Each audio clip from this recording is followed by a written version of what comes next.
the brevity of life. So teach us to number our days, that we may apply our hearts unto wisdom. Do you number your days? Do you realize how important every single day is? Each human being has exactly the same number of hours and minutes every day. Do you know how many minutes there are in a day? 1,440. Do you know how many hours there are in a week? 168. Now, if you live to be 70, your first 15 is childhood or adolescent. You spend 20 years in bed. The last 5 years are physical limitations, and you're curtailing your activities. That means you only have 30 years left for everything else. 30 years to live. And part of that time has to be spent eating and working. You have so much time, but for what? You have time to serve Christ. You have time to live according to His will. You have time to obey Him.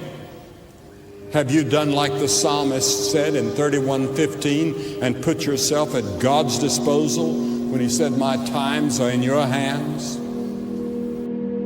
Jesus said, "I must work the works of Him that sent me while it is day. The night cometh when no man can work." The night is going to come to you, and you won't have an opportunity to serve God. Serve Him while you can. Serve Him now. Put Him first in your life. Yet at the end of His life, He said, "I finished the work that you gave me to do." God has a plan for your life. And you can finish it with God's help. And He'll give you a joy and a peace that you never dreamed existed if you put your confidence in Him. God has assigned a work that only you can fill. You are unique. Nobody can take your place.